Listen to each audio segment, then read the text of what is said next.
What's up, guys? Happy New Year. All right, we'll kick it off with a GU. Cool. So we'll do a little bit of a top down today. Obviously, yeah, given that it's our first day back trading. Personally not looking to do too much this week in terms of like placing actual setups, just going to be getting back in the flow of things. Our positioning at the moment. So obviously we're sitting inside of this leg, which is of course sitting inside of that much bigger leg here. So of course doing that long-term complex pullback, and part of that complex pullback is currently bullish, looking to come up to this point here and then come down south from there. Reacting at this point here, which has driven us up, but really this point should hold. That should be a supply.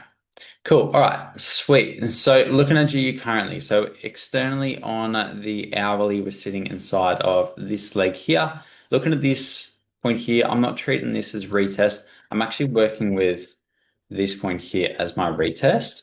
Just understanding its significance compared to the significance of the range. Like you could say this point here was an inducement of retest, had a little bit of a build up, but personally, I don't see it too much in that sense. I'm also see this as the build up of liquidity, come down, induce that, and then looking to buy up from there.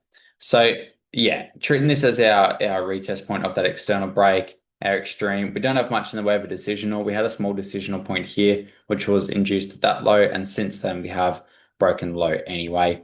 Come up, mitigated the extreme of our 15-minute leg, got our internal retest here with that generation of liquidity, now mitigating this smart money point. I don't mind sells, pretty close to where it is. Couple of different options. So got this point here as my decisional of that break. You can use this as a bit of a decisional as well. I just prefer this as its liquidity sweep is a little bit better. We have swept a little bit of retest here of that break. However, we could be also generating internal liquidity here. Currently mitigating the decisional of that 5-minute break. So we are potentially looking to get 2 5-minute breaks into the mitigation of that decisional. Now, this point here is very low inside of that range. The only reason I'm happy to utilize it is given where price is reacting from. This area shouldn't hold given the structure cycle. So looking to sell down through. However, I would prefer the inducement of this point, but I'm happy to trade from it just given what we've got built up and the fact that we are going to be having 2 5-minute breaks into the mitigation of it, confirming that we'll potentially confirm the smart money trap. I will be looking for some sort of like SMT play, because I just want that extra layer and then we can go from there. Because we very well can come up a little bit higher and not necessarily respect that point. So we'll see what that wants to do. If we do sweep this low here and then push up, that'll be a little bit better as we've just got a bit more of a bearish break into it. But we can come right up inside of this leg, obviously given that, yeah, we've still got our extreme up here, got that as our internal break coming out of our external leg. Cool. All right. We'll go over to EU. Go to the DXY last. Sweet. EU is probably the worst one at the minute, in my opinion. It's just at the bottom of a leg. So looking at the 4-hour, we're reacting out of our, reacting out of our extreme of that leg there. So I still believe we're coming down to this point. We've got that 4-hour leg here, hourly leg here, the 15 minutes just broken low. So in our hourly extreme, we don't really have much here. There's nothing really inside of it at all that's clean for a mitigation. The point that I've got marked out here with just that line is a daily point, but you do have an area there, which isn't too bad, to be honest, that you can use as your extreme, which is also as well the decisional of that 4-hour break there as well. The reason I don't like EU though is we're not really mitigating anything at the moment. We're not mitigating anything at all. We've just broken our external 15-minute bearish leg to make it a bearish leg. We need to come up a little bit higher. I don't mind the idea of buying it up. I just need to have some structure developed first. So what we've got now is a 5-minute break with a little bit of retest and a decisional here. This is a 5-minute internal point at the very most. What I'll need to see is price come down, mitigate that, and then break up again, give me some sort of retest, and then I'll be happy to work with a decisional or an extreme for buyers up from there. As it stands right now, I'm not interested in touching EU. If it just wants to push up from here, that's perfectly fine. I'll look at doing something with it when it gets, up to these sorts of areas up here. Maybe even at the very least. That point up there, all of this is garbage. I don't even want to try and buy through it. There's nothing there to use as a smart money trap. So EU is pretty well off the cards for me.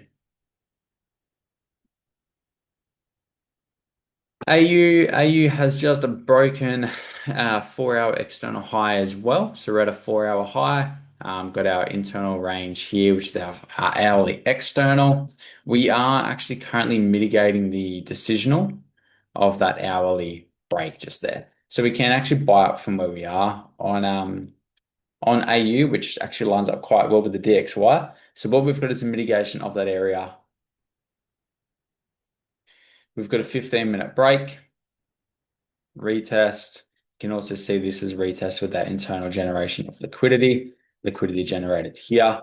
The only issue that I have with this is we've just induced the decisional of that hourly bearish range there as well. So we've got timeframes competing. However, just understanding the mitigation of the decisional here and the reaction that we've had, just generating a lot of liquidity here, impulse, complex pullback, mitigation of extreme area. What we've got here now on AU, I'm actually fairly happy to buy it more or less around where it is. Yes, we've mitigated our decisional of that internal break. So we've got internal break here, second break here. Sorry, mitigated the extreme of that second break. This point here, mitigated the decisional of that first break. Got two breaks out of here from this point. Now, given what this is doing, I don't mind buying through this point. In my opinion, if it's going to sell and follow with that 15-minute bearish leg that we've got, we'll need to come up higher anyway. We're going to need to come up to at least induce this point here. That's our internal leg. That's our decisional. We've got our extreme up here. We're going to at least need to induce our retest, mitigate the decisional, and sell. However, we may very well follow with that hourly range. So I'm happy to buy up from where it is. So what I'd be looking for is to come into that point there, utilize it as a smart money trap, get a reaction out of it, and buy through it. What it's doing right now isn't overly, it's not bad by any means. We could come down and induce this point. I'll still be happy to buy it. If we just melt and we don't generate any liquidity on the way down, I'm probably not going to be too interested in it. I just don't think this supply is going to hold. It doesn't make a lot of sense. And the context of the market does give us a lot of conviction for buys. So we'll see how that wants to shape up. As mentioned, it does line up well with the DXY. So the DXY makes sense to sell, which contradicts EU and GU. Well, it helps EU for obviously EU buying, but doesn't really help GU for sells. So the DXY, we are, if I just zoom out a bit, cool. Inside of that leg, obviously looking to long-term push up like that. Broken this point here, so clearly we're potentially starting our complex pullback inside of that bigger bearish leg that we've got just there. So we'll see what this wants to do. Obviously taking the hourly high, it makes sense for sells. Got our extreme point down here. Don't really have much in the way of decisionals or anything like that. It's a pretty straight range. Like your next decisional at least is that point up there. So yeah, it makes sense to sell. Like I said, doesn't help context of GU buys, GU sells, but we'll just see what that wants to do. And we'll play it by ear a little bit. We don't have much in the way of news. The 6:15 red folder, just some Euro speech, nothing crazy, isn't really too much impact on the market, you wouldn't think. We'll see how it flows today. We'll get back into it, and yeah, hopefully we'll have a good year. Market's actually looking pretty good starting the year, so exciting times.